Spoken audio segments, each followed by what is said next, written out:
How's everybody doing this morning? That was pretty sad. How's everybody doing this morning? There we go. Good. Hey, welcome to River Lake Church. My name is Nick. I'm the pastor here. If you're a guest, we are so glad you're here. I want to welcome all those watching online through our Facebook or our app or whatever that is. We're glad that you're joining us too in some way or fashion. So before we jump into the message today, I want to give you one quick announcement, and it's this right here. That we are starting our small groups in a few weeks, and small groups is one of the essential things that we do. And the reason is, I believe Sunday mornings are primarily for consumption. That people show up and they come and they consume the message, they consume the worship, they consume the whole deal, and it's really for consumption. Small groups are really based on community. And again, I run into people and they're like, hey, how do I get connected? And how do I get to know people? I've been here for 3 weeks. I've been here for 6 months, whatever. Was that way? There are 2 ways. You volunteer and you get to know your team and your people and the whole deal, or small groups. And I think there is something powerful about not just learning what the Bible says, but really having a small group of people who are living life with you, who are walking with you, who are praying with you, who can be your encouragement, can be your support, and just really can live life together. And so if you're not in a small group, you can go to riverlakechurch.info. That's where all of our next right steps are. I want to encourage you to make that step, sign up for those groups, and really kind of just maybe experience and let God speak to you in a way that maybe he never has, not because you're learning something different, but because it's coming from a different standpoint. So anyway, I just wanted to encourage you to do that. But today, we are in week 2 of our series, Shift. And I don't know about you, but last week was so much fun for me. I hope it was helpful for you. And if you missed it, we've got it online. I want to encourage you to watch that. But we started out talking about gauges. And we said that every single person needs to have gauges, things that you can walk through life just like your vehicle and kind of evaluate quickly and keep yourself in reality, because your temptation is like my temptation. To live life without gauges and allow my emotions to make decisions for me. Allow me to feel certain ways, whether it's real or not, and make decisions not based on reality, but on how I feel. And I don't know about you, but as I look back in my life, the biggest mistakes I've ever made were the ones where I made a irrational, uninformed, emotional decision. So we said last week, hey, listen, every single person, you've got 2 gauges you need to keep an eye on. One is your tachometer, the other is your speedometer.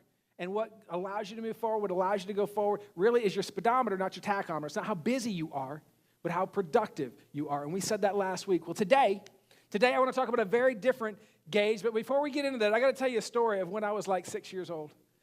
We had just moved down to Florida, and my dad had one of those vans that was, I call them creeper vans, okay? But that's probably not the official term for it. But, it was a van. It was like a cargo van. It had no windows in it in the back. It had no seats. It was literally a metal floor that if you wanted to go with him, that's what you sat on. You just hoped he didn't hit anything, because if he hit something, you hit something else. You're like you were flying forward the whole deal, right? So my parents obviously loved me very much to provide me the biggest safety they could. So anyway, we would drive around this van, and we had just moved to Florida. And all of a sudden, I saw what I thought was like this cockroach-looking thing. And it was this bug about maybe yay big. It wasn't super big, but I mean, it's pretty sizable. Black little cockroach little thing. And I saw it, and I said, Dad, there is a big cockroach back here. Now, I got to give you some context. It was not a cockroach, all right? It was a palmetto bug. How many of you know what a palmetto bug is? Yeah. How many of you know how bad they smell? Yeah, they're hideous. They have an odor that is pungent beyond anything you've ever experienced. And my dad knew that. I did not. So it was one of the few times I've heard my dad yell. My dad's a pretty calm person to begin with normally. My dad yelled, "Don't step on it." To which I heard, challenge accepted. Okay, I just thought he was thinking I couldn't do it, And I thought, I can do this. So what did I do? I mean, I found that thing and I'm like, boom. That was a terrible mistake. Because all of a sudden, I put pressure. I mean, this is a scientific frame. I put pressure on the outside of it, and all of a sudden, everything inside of it came out. And I can't tell you for a second where we ended up. I can absolutely tell you that the ride over there was hideous. It was just ridiculously bad smelling, okay? And my dad knew that. My dad understood something, and you understand this, and this isn't deep, that when you allow pressure from an external source on something, whatever is inside of it comes out, both good and bad. Same thing happens with balloons, okay? If you've ever had a balloon and you see somebody over there and they're kind of like squeezing it too tight, what do you do? If you're like normal people, you kind of wince a little bit. Why? Because if you squeeze something hard enough, if you put enough pressure on the external, all of a sudden all the air comes out. It pops. It blows up. Ketchup bottles, the same thing. Like you're squeezing extra milk. Matter of fact, everything in life, that's the same way. If you get an Oreo, okay, and you squeeze it together, what do you get? Goodness, okay? You get healthy goodness, okay? Like, I love, but you can like lick the outside, and all it does, it just squeezes what's inside of it outside of it. And you get that. This is not deep. Nobody wrote that down. I'm looking, okay? Nobody wrote that. It's not deep. But what I want to talk about today is this, that what is so obvious in the physical world also applies in our relational world. It applies in our spiritual world. It applies in our emotional world. That when there is pressure applied from an external source, that whatever that is, whatever is applied, all of a sudden what is really inside of you comes out of you. And you've seen that. See, some of you maybe you didn't know what it was, but you're in a relationship and there's some problems and there's some issues and you say something you can't even believe you say. And you might even say to yourself, I don't know where that came from. I can't believe I said that. I can't believe I did that to that person. I mean, I love them. It's not about love. It's not about the relationship, whatever. But I felt pressure. They were angry, and I was angry, and I kind of rose to that. That there's a temperature gauge, and that's really the gauge we're going to talk about today in our session today. That really the gauge you need to look at is your temperature gauge. That all of a sudden the temperature gauge rose, and I rose that level, and I said something, I did something came out of me. Words came out that I can't take back, and I just, as I think about it now, can't believe that came out. But you need to understand that when there's pressure, whatever it is, whatever's in you, will come out of you. Some of you, it's a health issue. And you're struggling with a health issue, and all of a sudden there's pressure. There's pressure to survive. There's pressure to figure it out. There's pressure to get care. There's pressure, whatever. And listen, you just need to understand, good or bad, in that moment, you're going to respond. And what is in you will come out. Some of you, it's a money thing. I don't know what your pressure is today. Some of you, it's a child thing. Like you have kids, and I'm not talking about like your kids spilt the milk and you're angry with them. Everybody has that moment. But there are some people in here, you've got some older children. And it's not like, oh, they spilt the milk. It's not that they lied to me or whatever, about something silly. No. You've got some children, and they went off on the deep end. And it creates pressure. And I'm just telling you right now, this is what I want to talk about. What is in you will be revealed in that moment. And we're going to look at a passage today that deals with God putting pressure on a nation. And the point of this, one of the things I want you to see in this whole thing is that there is a myth, there is a belief, there is an understanding by some people, wrongly, I believe, that, listen, if I live my life right, if I'm a good person, if I follow God, if I, do all that, then God will take all the pressure off. Nothing bad will happen to me. Nothing crazy will happen to me. My life will be good. And if I'm bad, then God will come in. And what I want you to see today is this, that sometimes, not all the time, sometimes God is going to use pressure in your world to reveal some stuff inside of you that you may not know that you had. But there was no way for God to reveal it to you outside of whatever you're walking through. You see, the gospel is this, that God wants to transform your life, not from the outside in. That's what we focus on. I got to behave better. I got to work better. I got to be smarter. No, that's not the gospel. The gospel is this, that God wants to transform your life from the inside out. And sometimes the only way that he can transform you, sometimes the only way is for him to put external pressure on you that you don't want, you don't expect, and you do not like, so that all of a sudden something can be revealed in you that you didn't even know existed. And if you're not aware of that, if you just kind of think that, listen, if I'm a good person, God will bless me and everything will go well and I'll be happy and healthy and whole and holy, if you're not aware of that, then you will run from the pressure. You will run from the problems instead of embracing them and just walking through them and using them. They're not enjoyable, they're not fun, but to use them and sit back and go, God, what are you trying to show me? What are you trying to reveal in me? What about my character? What about this situation? Are you trying to speak and move in me that I don't fully see? God, help me see it. So we're going to pick up a story today. It's Numbers chapter 20. And it's of a nation. And they have walked through the desert, and they have been walking for a while now.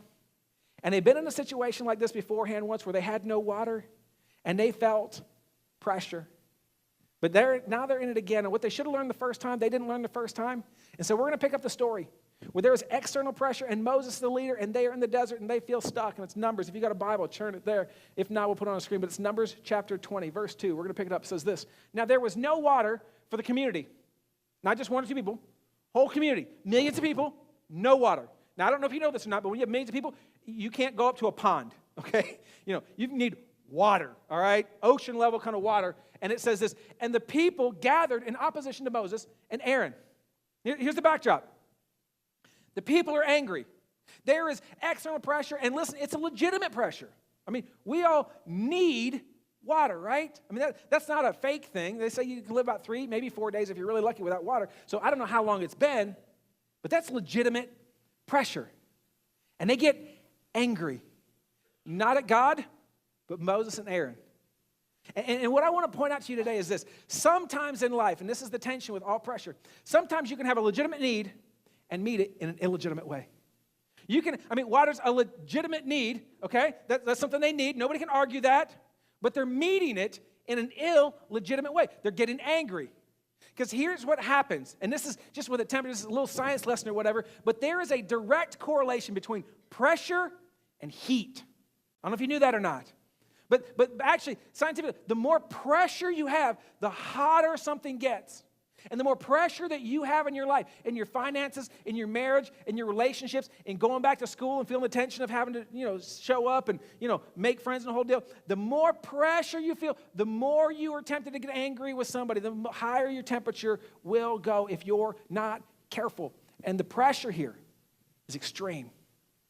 They need water. Your temptation is like their temptation. Your temptation is to meet a legitimate need in an illegitimate way. See, in this room right now, we got people dating and married or whatever. And some of you, you are either in a bad relationship, or you are in a bad relationship, or you're single. And everybody, I believe this is a legitimate need. We are designed to be connected and loved and accepted and to be known. That is a legitimate need. Matter of fact, in the garden, God looked at Adam and said, hey, it's not good for you to be alone. In a pre-fallen world, God looks at him and says, you were designed, you were made to be in a relationship. Here's the problem, though. Legitimate need. Too often in a marriage, it's legitimate need. My spouse won't talk to me. My spouse won't communicate with me. They're so different. What are you going to do? I'm going to meet a legitimate need. I'm going to talk to that person at work. I'm going to text them in the middle of the night. Why? Because they listen to me. Because they follow me. Because they care. You don't understand, Nick. I need something. Legitimate need. Illegitimate way. Or sex. Legitimate, I don't know if I'd use the word need, but very, very, very, very strong desire. And again, it's so easy to sit back and go, listen, I need this, I desire this, or whatever. It's strong in me. And so whether you're single or married or whatever, I'm going to meet a legitimate desire, legitimate need in an illegitimate way. I'm going to go have an affair with somebody, or I'm going to look at pornography, or I'm going to just fantasize about the person at work or whatever, and I'm going to go places that I probably shouldn't go. Why? Because your temptation is like my temptation. All of us. That whatever your need is, whatever your desire is, whatever your issue is to sit back and go, I need this, and we justify the actions, and they are justifying to go, listen, no, we need water. You better do something, Moses. You better fix it. You better take care of it. Listen, we need it, and they have a legitimate issue and meet it in an illegitimate way. That is all of our struggles when there's pressure on, when there's this emotional thing, when there's this physical thing, to sit back and try to force it and make it work out. They're no different than us. And they have a temperature gauge, and it is rising. Next 2 verses, if you read it in your Bible, they just start laying into Moses. I mean, just, you did this, and we're the people of God, even though we're not acting like the people of God, and your whole deal, why'd you do this, and blah, blah, blah, blah, blah. But in verse 5, it culminates into one of the most ridiculous, backwards, just nonsensical statements they could ever kind of communicate. And again, this is mob mentality. Here's what it says. Verse 5, why did you, talking to Moses, bring us up out of Egypt to this terrible place? This is kind of comical if you know where they came from. Because listen, I don't know how much you know about the Bible, and that's cool, but they were slaves in Egypt, all right? It was not a good place. They begged to leave. They prayed to God to leave. And now they're in this terrible place. And again, they go on and they just make the oddest contrast you could just ever see. And it's so nonsensical. It's so silly. It's so ridiculous. They say this. It has no grain or figs. I didn't know figs were that big of a deal, okay? I don't know about you, but I've never sat around and thought, I just don't have enough figs. Okay, anyway. Grapevines or pomegranates. It's another weird one for me, okay? I don't think I've ever had a pomegranate. But anyway, maybe they're amazing. I don't know. And there is no water to drink. Now, here's why this is so crazy. They were slaves in Egypt. And now they're going, oh, this is so bad. We don't have figs. Just real quickly, just pause. How many of you are okay signing up for eternal food to get some really, I'm talking like top-notch, grade A figs? Anybody? What if they were fig Newtons? That's better, I think. I don't know what a fig tastes like, but I know what a fig Newton tastes like, and those are great, Anybody? No, seriously though. Anybody? What about pomegranates? Yeah, that's crazy. That's nuts. They have so much pressure. What happens is we start to make bad decisions. We start to make bad correlations when there's pressure on us. And here is your temptation like my temptation. When there is pressure on, our temptation is to reminisce instead of refocus. Our temptation is to sit back in our marriage right now and go, honey, we feel so much pressure financially. You remember when we had that one-bedroom apartment? Oh, life was great. No, it wasn't. You were like begging people to borrow money to go buy a house. You were trying to figure it all out. You were trying to manipulate. You're trying to do that. Maybe you're married right now and you're sitting back and go, remember when I was single? It was so amazing. No, it wasn't. Like you were chasing down every boy to get a date, okay? It was like nonstop. You're like, you want to go out with me? You want to go out with me? You didn't even care, all right? Don't admit that, okay? Like if your spouse is sitting next to you, don't admit that, okay? But it wasn't great, but there's a temptation for all of us to, in the midst of pressure, to reminisce. And when we reminisce, what happens is, this sounds so silly with that verse, but what we're really doing is we're underlining and just kind of not discussing, not thinking about all the negatives there. All we're doing is looking at the highlights of the situation. And we miss what God's doing. The pressure comes in, and it raises us up in a temperature. And what is in us comes out of us. And we say weird things like, honey, remember before we had kids? Oh, we could do whatever we want. Forget that you prayed like crazy for that child. But there's pressure. There's pressure. And pressure always messes us up. The Israelites feel immense pressure. And in the midst of that, it's leading them to do things they wouldn't do. Let me just ask you really quickly. Where is it right now that you feel pressure? Is it relationally? Financially? In your marriage, in your relationships, with your kids, with your job? I don't know. Where is it that you feel the most pressure? Because your temptation, like my temptation, to potentially reminisce and miss the fact that God is really calling you to refocus, to sit back and go, we have money problems, we have budget problems. So instead of sitting back going, man, I remember when we had more money, we were cash flow, and we didn't have kids and the whole deal, sit back and go, no, I just need to refocus now. I need to get on a budget maybe. I need to start to save more. I need to spend less. I need to cut some stuff out of my world to create a gap so I don't feel this pressure every single month. Because the problem is, if all you do is reminisce, you will stay exactly where you're at and miss what God is trying to reveal to you. But if you refocus, you can evaluate. If you can do some of the stuff that we talked about last week with the shift to kind of seek that revelation, verse, reason, and both of them and get input, it will change your world and it will reveal potentially what God is trying to do. But you've got to make that shift. Quit reminiscing. It's a great season. It's not where you're at. You're right here, right now. And God has a purpose for it. And God has a calling for you if you can just refocus for a few minutes. Here's what happens. Moses does the right thing. Moses and Aaron went from the assembly to the entrance of the tent in the meeting and fell face down, and the glory of the Lord appeared to them. He does exactly what is right. It says instead of going to the mob mentality, instead of asking him what he thinks she should do, instead of calling up a friend or getting on Facebook and venting and going, oh, some people, you know who you are, and blah, blah, blah. He just goes to God first and says, okay, God, what do you want me to do? He handles the pressure the right way. But as we're going to see in a few moments, he's angry. That he's a thermometer. And in this moment, everybody else got angry, and he said, you know what, I'm angry too. You want to come to me, I'm going to come to you. You want to yell at me, I'm going to yell back at you. You want to raise your voice at me, I'm going to raise my voice. Listen, I've been holding on to something, just waiting for this moment, like we all do. But he does the right thing in this moment. He spends time with God, and here's what God says. The Lord said to Moses, take the staff, and you and your brother Aaron gather the assembly together. Speak to that, and this is so key, rock. Speak to the rock. Don't speak to the people. Don't speak to each other. Leave right now. Walk back out. Get everybody together. Take a staff. Speak to the rock. And he says this, before their eyes, and it will pour out of its water. You will bring the water out of the rock for the community so that they and their livestock can drink. God says, listen, I want to do a miracle. And I'm in control of this situation. And I've created pressure. Why? Because I want them to understand that ultimately their lives depend on me, not their money, not their finances, not all their stuff, not all their things. I've got this for a reason, because I'm revealing to them that they really don't trust me as God. He says, Moses, hey, it's not your fault. You're fine. Here's what I want you to do. Don't say a word to anybody. Just go do something. Next verse. So Moses took the staff from the Lord's presence, just as he had commanded him, and he and Aaron gathered the assembly together in front of the rock, and Moses said to them, listen, you rebels. This is great. Like, I can think of 100,000 things worse to say than that, but he's mad, so that's what he came up. That was like his worst thing. Rebels. Like, if somebody says that to me, I'm kind of like, okay, that's the best you got? All right. You're not really good at this trash talk thing, are you? Anyway, he says, listen, you rebels, must we bring you water out of this rock? And in this moment, Moses makes a mistake. Two of them, actually. One, he speaks to the wrong thing. God told Moses to speak to the rock. Moses spoke to the people. Second, Moses owns and takes credit for the water. He's about to take credit for the miracle. He says, listen, must we, him and Aaron, must we do this? Are you kidding me? Can't get your own water? Can't do your own thing? Are you kidding? I'm sick of covering for you. I'm sick of dealing with you. I'm sick of always saying I'm sorry first. I'm sick of always taking care of your mistakes and your bills. I'm sick of always stepping up and you complaining to me as if somehow I am your responsibility, whatever. Moses says, listen, I'm sick of this.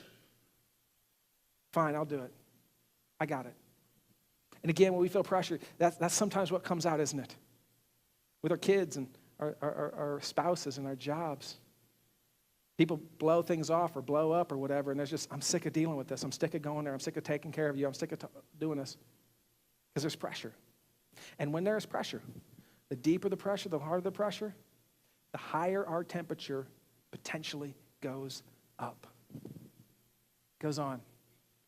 Then Moses raised his arm and struck the rock twice with a staff. Water gushed out in the community, and their livestock drank. So the miracle was done. But there's two things I want to really point out right now. Number one is this. What we see is that Moses was in the presence of God, and it didn't change him. That Moses, literally, unlike you, unlike me, had a unique experience where he is in the presence, face to face with God, speaking to God. God is speaking to him, and he is in that presence. And yet what we know is he went in angry, he went out angry. And that's your struggle, and that's my struggle every single Sunday.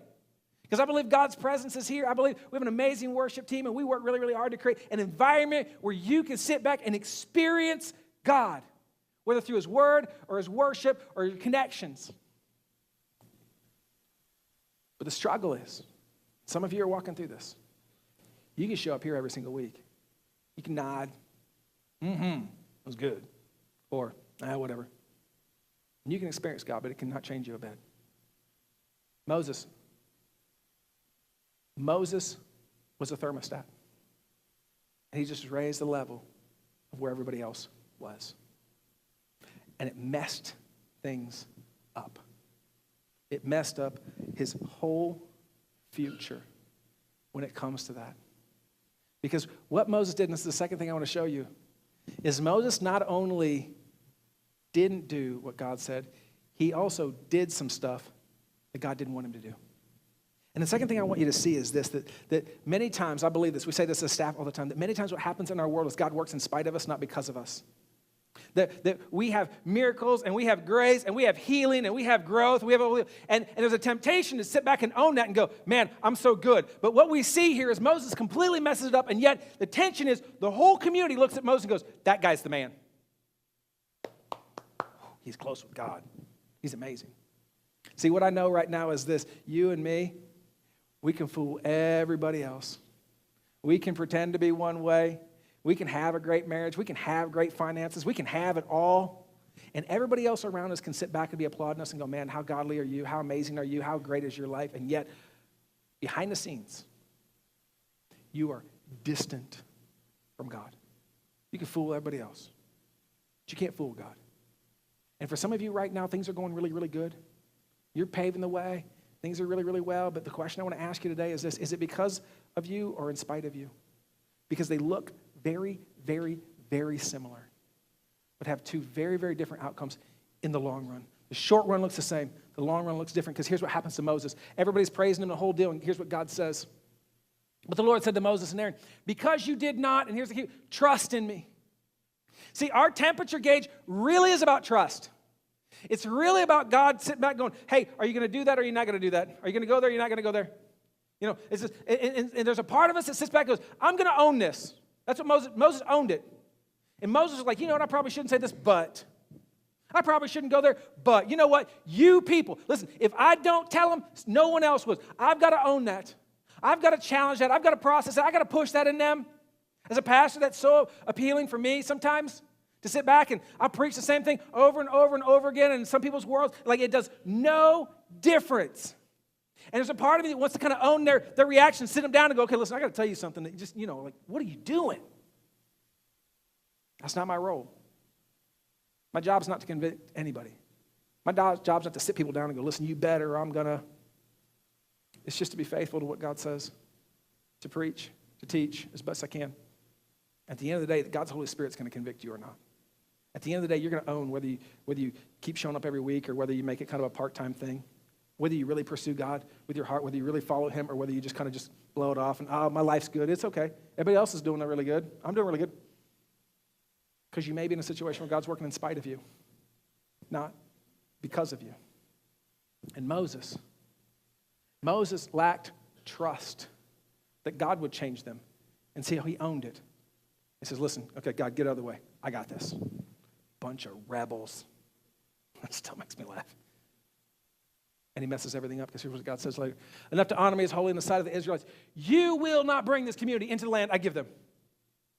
Which may not mean much to you, but the context is this. Moses had really one job, really broken up into two parts. One, lead his people out of Egypt. Two, lead them to the promised land. And this promised land was rest. This promised land was a place that he could sit and just kind of like breathe. And everybody wants that promised land. Everybody wants that place where they can kind of breathe, where the worries are a little bit less, where, listen, you're never going to be in a place where it's perfect, but at the same time, like all the big stuff, you're no longer wandering.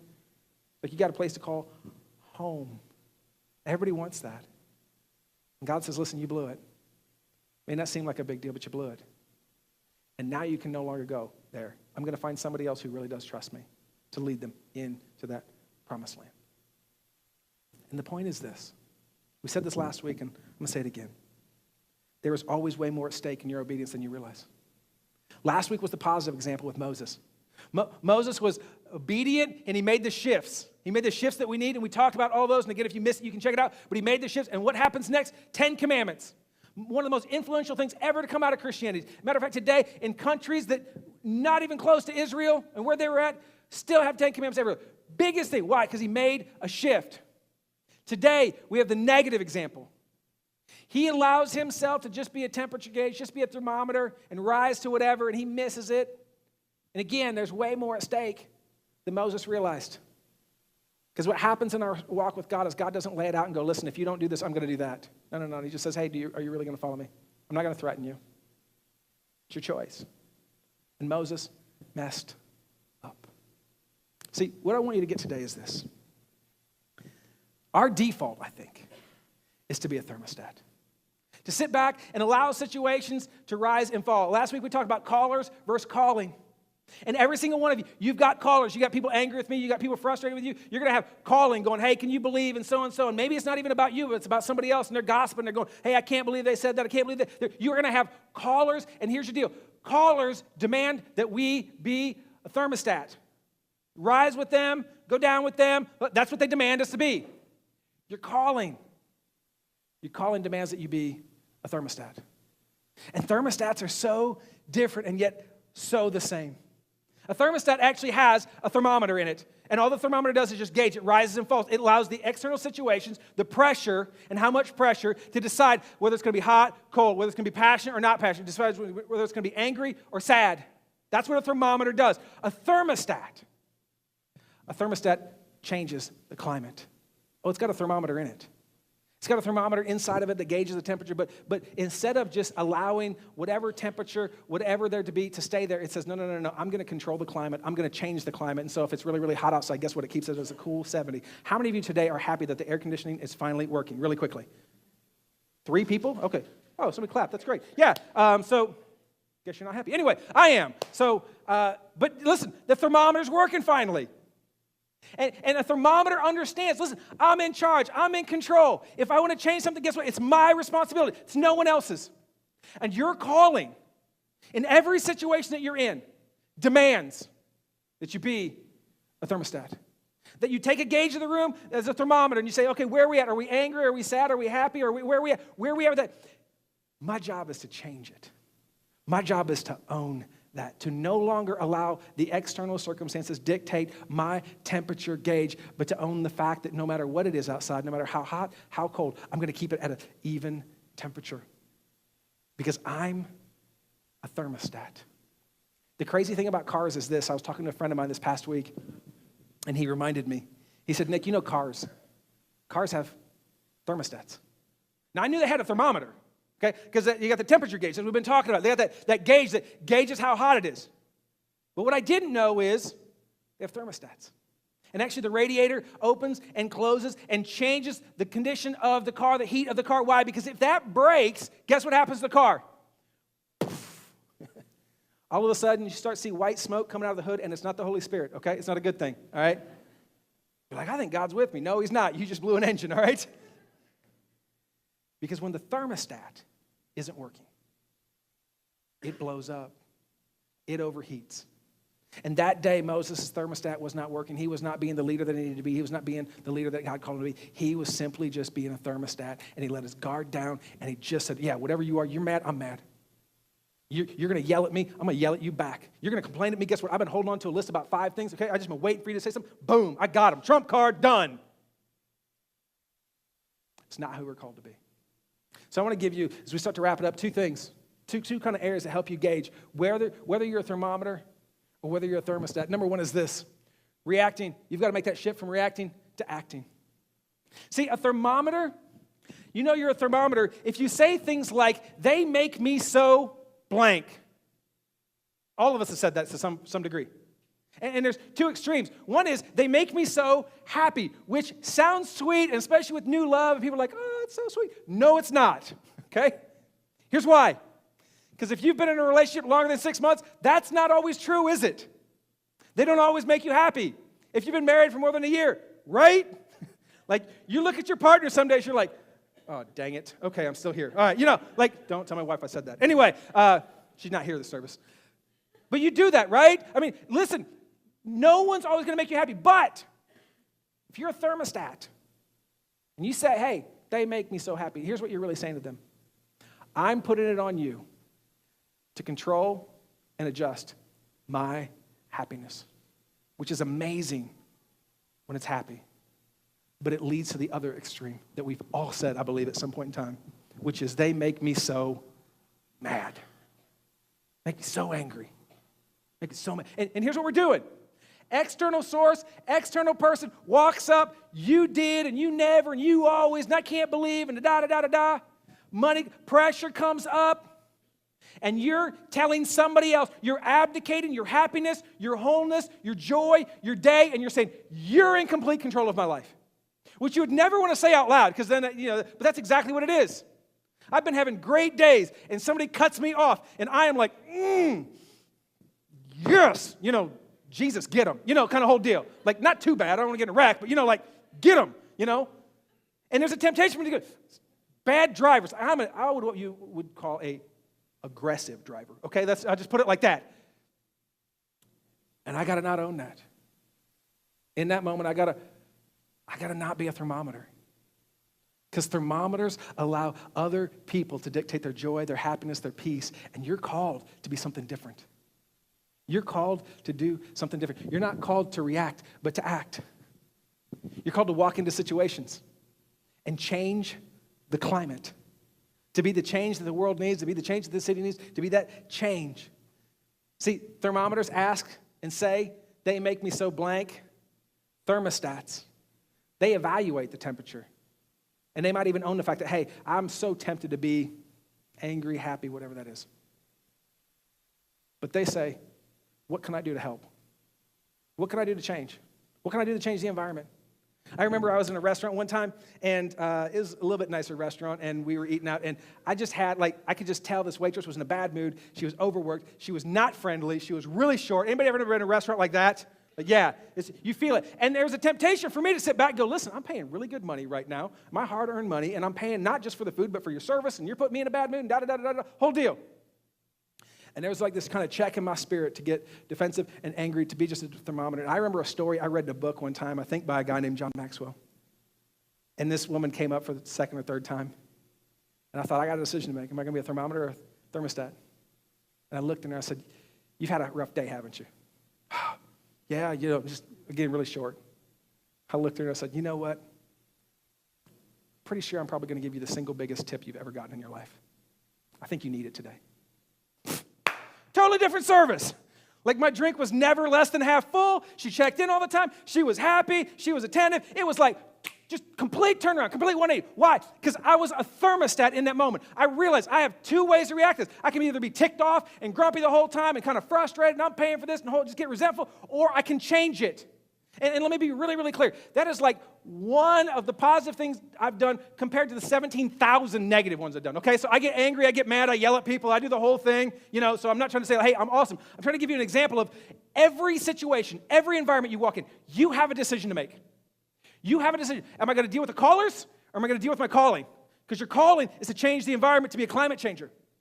And you need to stop asking the question and saying, they make me so whatever. And evaluate. Be a thermometer. Gauge the temperature of it. But then transition to the thermostat and go, okay, now what can I do to change the temperature? It's really cold in here. It's really hot in here. It's really frustrated in here. People are really down. What can I say? What can I do? Where can I go? Quit reacting. Make the shift. I'm going to act. I'm going to be that change agent. The second one is this, default to design. We just run on default way too often. Like really. We run on, like it's this whole thing that like whatever comes my way, that's what I'm going to receive. Whatever somebody says to me, that's what I'm going to receive. If somebody says I'm a loser, that's what if somebody says I'm an addict, I'm an addict. You just by default in our worlds. And people that are thermometers, they'll make the statement, they'll say, you know what? That's just the way that I was born. That's just the way that I am. Or they'll say similar things, but a little bit different. They'll say, Nick, nobody's perfect. Everybody's got their issues. Everybody watches that TV show. I know it's got some bad parts in it, whatever. And I'd never watch it if Jesus was around, okay? Like, I'd never be like, hey, Jesus, you want to come over and watch Game of Thrones? That'd be great. Yeah, cover your eyes, Jesus, okay? Like whatever that is. Hey, you want to go see that movie with me? Okay, we're going to have to skip half of it, though, okay? Or, hey, you want to listen to this music with me? But Jesus, don't worry. I just listen to it for the beat, okay? I know the words are terrible, whole deal, but the beat is amazing. I'm just going to bump, the whole deal. But that's what they say. It's just by default, whatever culture's pumping out, whatever culture's watching, listening to, going, hanging out, that's just kind of how they respond. If everybody's making fun of somebody, I'm going to make fun of somebody. If everybody's harassing somebody, everybody's telling those jokes, if everybody's cussing like that, if everybody's speaking like that, I'm going to reflect culture because that's the default I was given. Thermostats come online and they'll make the statement, how was I designed? Because you were made for greatness. You were made for so much more than so many of us are living right now. You were made to impact the world around you in a way that you probably cannot imagine. But what gets in the way of that is our default, is how we were made, is our personality, is what culture gives us. Let me just ask you a really quick question. What are you rejecting right now that everybody else is accepting? Like, is there anything in your world that you look at and go, that's too far? Not going to go there. Not going to say that. Not going to hang out with it. Not going to, is there anything, or is it just kind of like you just look at the temperature of the room, you look at the climate, you look at it and it goes, everybody else doing it? Cool, that's cool. Nobody's perfect. Or do you have some design? Do you understand that you were made for a purpose and God made you in a specific way and God gave you specific things? And that you're not meant to behave like everybody else would behave because you're different than everybody else. See, it's so funny. We love to own our uniqueness, except when it comes to the things that we probably shouldn't do but want to do.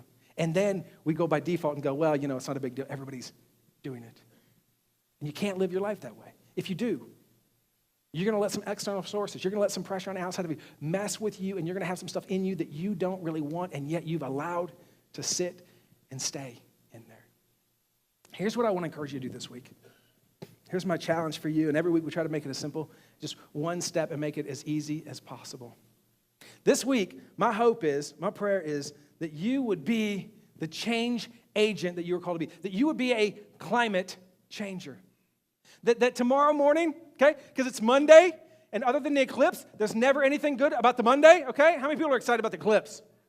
How many people are going? How many people don't have glasses, but you're praying somehow that Jay will end up on your doorstep tomorrow? Anybody? Just me? Okay, cool. That's awesome. All right, great. Yeah. So I'm the only one who didn't plan ahead. That's awesome. But Mondays are terrible, right? I mean, I've never seen a post on a Facebook meeting that says Mondays, ... Awesome. Like, I've never seen that. Fridays, man, love. Here's your challenge. Here's your temptation. To go in tomorrow to wherever you work, and everybody who's complaining, going, oh, it's Monday, and oh, I'm tired, and oh, it's a long weekend, I drank too much, I ate too much, I did whatever, blah, blah, just negative. You can walk in, you can feel the climate. To own that.